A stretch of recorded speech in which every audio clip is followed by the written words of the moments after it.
The way revelation is given. We now move into a third area of our discussion about the source of the Qur'an.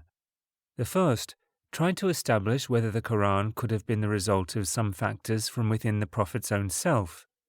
The second looked at the possibility of it being taught to Muhammad by a human teacher. In this third area, we will look at the possibility of the Qur'an having a source higher than the human realm. But we will not be wandering aimlessly here, nor will our pursuit lead us to remote corners or distant places.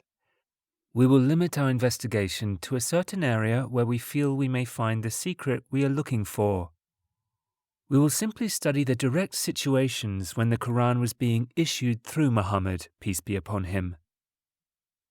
We have all heard of the remarkable phenomenon that was visible in his noble face every time a Quranic revelation was sent down to him from on high.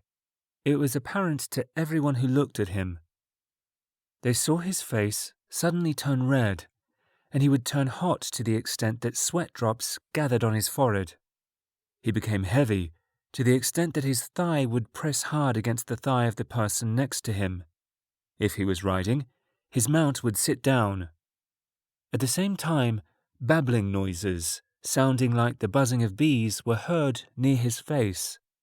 All these descriptions have been confirmed in authentic hadiths related by al-Bukhari, Muslim, and others. Soon after all this, he relaxed and recited new Quranic verses that had not previously been known.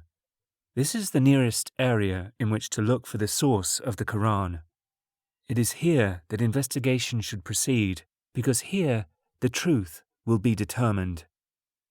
When we have a casual relationship between two different matters, so as whenever one takes place, the other materializes, then a proper investigation of that relationship will show us the true cause of the effect we have. Let us now consider that phenomenon. Was it deliberately affected, even as a preparatory means to achieve higher concentration? Or was it something entirely involuntary?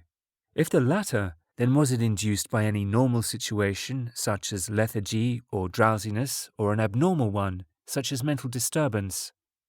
Or was it a reaction to something totally external? A glance at the components of that phenomenon is sufficient to show that it could never have been the result of affectation. This is even more apparent when we reflect on the aspect of the babbling noises heard near the Prophet's face. Moreover, if such a condition was affected, it could easily have been resorted to at any time. Whenever he wished to have more of the Qur'an, Muhammad would have been able to produce it by resorting to this method of preparation. Thus, the Qur'an would be available to him at will.